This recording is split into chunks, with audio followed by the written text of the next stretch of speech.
السلام علیکم ورحمۃ اللہ۔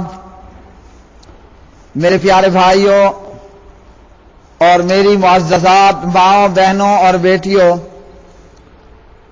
بلوغ المرام کتاب الجنائز سبق نمبر ہے 118 118۔ بسم اللہ الرحمن الرحیم۔ عن حذیفہ رضی اللہ تعالی عنہ ان النبی صلی اللہ علیہ وسلم کان ینہا عن النعی، رواہ احمد والترمذی وحسنہ۔ حضرت حذیفہ رضی اللہ تعالی عنہ راوی ہیں، پیارے نبی علیہ الصلوۃ والسلام نے موت کے لیے آپ صلی اللہ علیہ وسلم موت کے لیے کھلے عام اعلان کرنے سے منع فرمایا کرتے تھے۔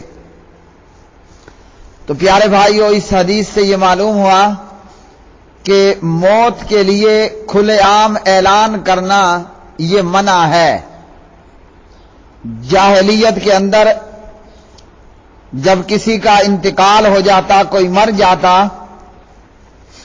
تو وہ اس انداز میں اعلان کرتے کہ چند افراد کو مقرر کیا جاتا، بازاروں اور گلی کوچوں میں گھوم پھر کر یہ اعلان کرنے والے اعلان کرتے کہ فلاں بن فلاں مر گیا، اور ساتھ میں واویلا بھی کر رہے ہوتے، یعنی رو پیٹ کر اور میت مرنے والے کے افعال کو اور اس کے محاسن کو فخریہ انداز میں بیان کرتے، روتے اور گلی کوچوں میں گھوم پھر کر اس کی موت کا اعلان کیا جاتا۔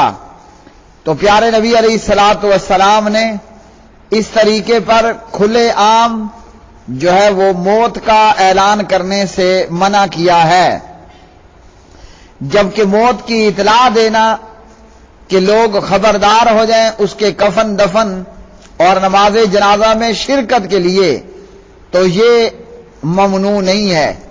جس طرح دور جاہلیت کے اندر مرنے والے کی موت کا اعلان کیا جاتا، تو اسلام نے اور پیغمبر اسلام نے اس سے منع کیا۔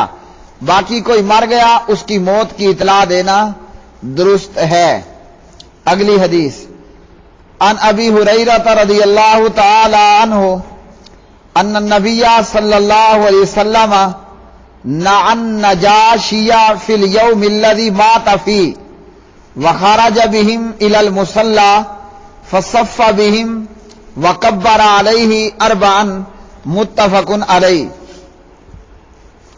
حضرت ابو ہریرہ رضی اللہ تعالی عنہ راوی ہیں، نبی علیہ الصلوۃ والسلام نے نجاشی کی وفات کی خبر اسی روز دی جس روز نجاشی فوت ہوا تھا۔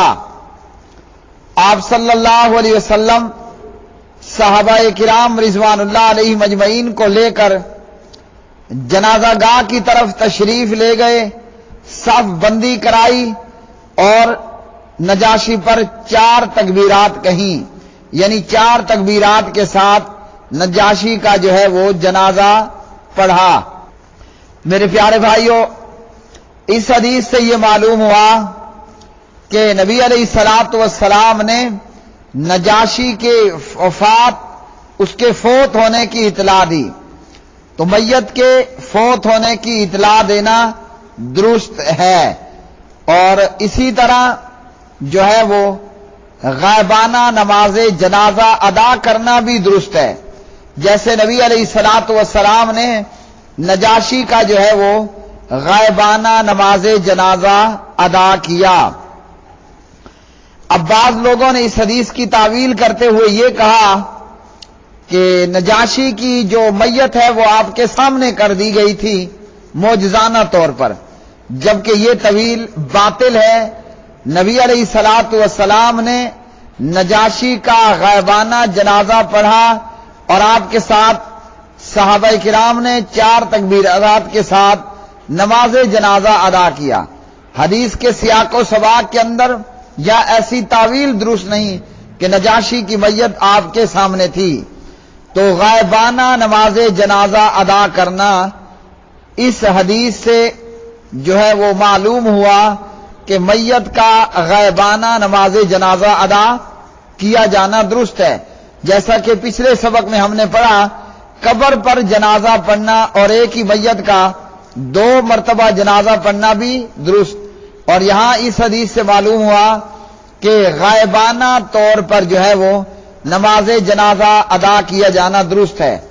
بعض نے کہا کہ نجاشی کا اس لیے غائبانہ نماز جنازہ ادا کیا گیا کہ وہاں اس کا جنازہ نہیں ہوا تھا، تو اس کی بھی کوئی دلیل نہیں کہ وہاں اس کا جنازہ نہیں ہوا. ہوا یا نہ ہوا، دونوں صورتوں میں یہ معلوم ہوا کہ غائبانہ نماز جنازہ جو ہے وہ ادا کیا جانا درست ہے. نجاشی حبشہ کے بادشاہ کا لقب ہوا کرتا تھا، جیسے روم کے بادشاہ کو کیسر اور ایران کے بادشاہ کا لقب کسرا تھا، اسی طرح حبشہ کے بادشاہوں کا لقب جو ہے وہ نجاشی ہوا کرتا تھا. اس کا اصل نام اسحما تھا. کفار مکہ کے فتنے سے اپنے دین کو بچانے کے لیے مسلمانوں نے اسی بادشاہ کے دور میں حبشہ کی طرف ہجرت کی. پیارے نبی علیہ الصلوۃ والسلام نے 2 ہجری کے آخر میں یا محرم 7 ہجری میں عمر بن امیہ کے ذریعے خط لکھ کر نجاشی کو اسلام قبول کرنے کی دعوت دی.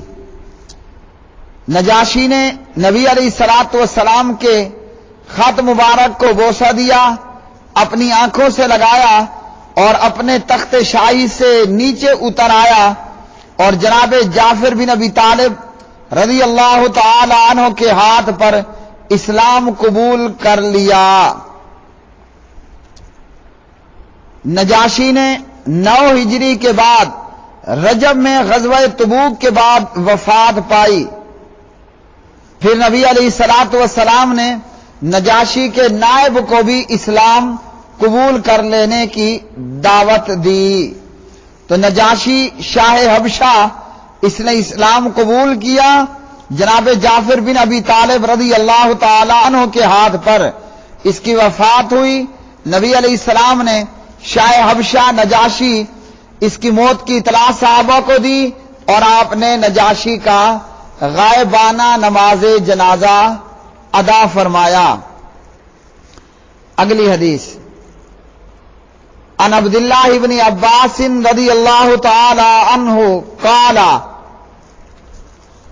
رضی اللہ تعالی عنہما قال سمعت النبی صلی اللہ علیہ وسلم یقول ما من رجل مسلم يموت فيقوم على جنازته 40 رجلا لا يشركون بالله شيئا الا شفعهم الله فيه راہ مسلم. جناب عبداللہ ابن عباس رضی اللہ عنہ راوی فرماتے ہیں کہ میں نے نبی کریم صلی اللہ علیہ وسلم کو یہ فرماتے سنا. آپ صلی اللہ علیہ وسلم نے فرمایا جس کسی مسلمان کے جنازے میں 40 ایسے بندے شریک ہوں جو اللہ تعالی کے ساتھ کسی بھی چیز کو شریک نہ ٹھہراتے ہوں، تو اللہ رب العالمین اس مرنے والے کے حق میں ان شفاعت جنازہ پڑھنے والوں کی دعا کو، ان کی شفاعت کو قبول فرما لیتا ہے. تو پیارے بھائیو، اس حدیث سے ایک تو یہ معلوم ہوا جنازے میں زیادہ افراد کی شرکت یہ فضیلت ہے، اور اسی طرح 40 مواحد لوگوں کی شفاعت اس سے میت کو بخش دیا جاتا ہے.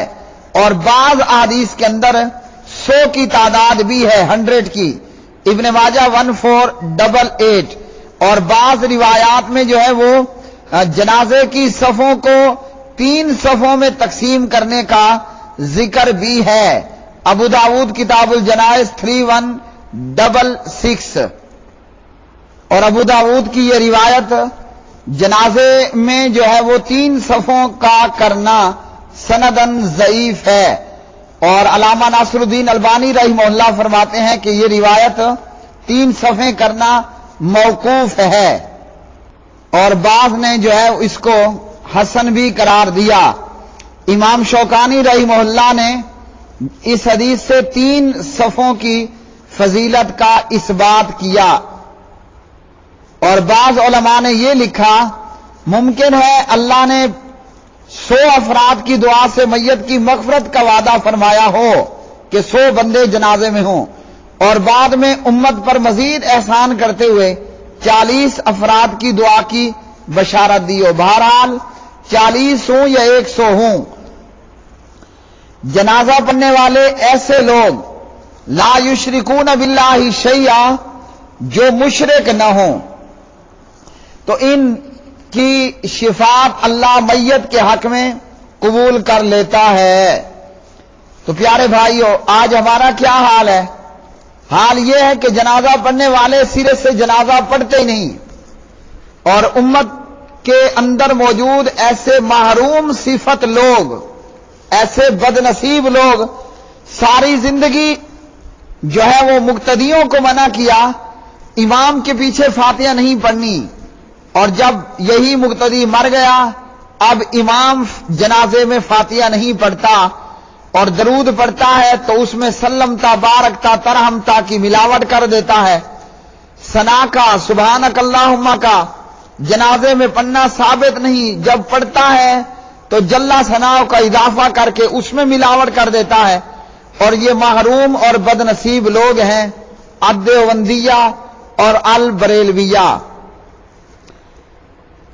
اگلی حدیث، ان سمرۃ بن جندب رضی اللہ تعالی عنہ قال صلیت وراء النبی صلی اللہ علیہ وسلم علی امرأۃ ماتت فی نفاسها فقام وسطها متفق علیہ۔ جناب سمرہ بن جندب فرماتے ہیں رضی اللہ عنہ، میں نے نبی کریم صلی اللہ علیہ وسلم کے پیچھے ایک ایسی عورت کی نماز جنازہ پڑھی جو حالت نفاس میں فوت ہوئیں اور آپ اس کے درمیان میں کھڑے ہوئے تھے۔ اس حدیث سے یہ معلوم ہوا میت اگر عورت ہو تو امام میت کے درمیان میں کھڑے ہو کر جنازہ پڑھائے، اور اسی طرح جناب انس رضی اللہ عنہ سے ابو داود اور ترمذی میں یہ روایت ہے میت اگر مرد ہو تو امام میت کے سر کے برابر کھڑا ہو کر جنازہ پڑھائے، ابو داود 3194، جامع ترمذی 1034۔ تو پیارے بھائیو، اس حدیث سے ہمیں یہ معلوم ہوا جنازہ پڑھانے والا اگر میت عورت کی ہے تو اس کے درمیان میں کھڑا ہونا چاہیے، اور اگر مرد ہے تو اس کے سر کے برابر کھڑا ہونا۔ اسی طرح نفاس کی حالت سے مراد وہ حالت ہے جب بچہ پیدا ہو جائے، ڈیلیوری ہو جانے کے بعد جو خون ہوتا ہے وہ نفاس کا، اور وہ حالت نفاس ہوتی ہے۔ پیارے بھائیوں، آج کے سبق سے ہمیں یہ معلوم ہوا کہ موت کے لیے کھلے عام منادی کرنا، اعلان کرنا منع ہے، اور کسی کی موت کی اطلاع دینا تاکہ لوگ جنازہ وغیرہ کے لیے جمع ہوں یہ درست ہے۔ اور اسی طرح کسی مسلمان کے جنازے میں اگر 40 توحید والے ہوں یا 100 اور اس کا جنازہ وہ پڑھیں تو اللہ تعالی ان لوگوں کی دعا میت کے حق میں قبول فرماتا ہے۔ وآخر دعوانا ان الحمد للہ رب العالمین۔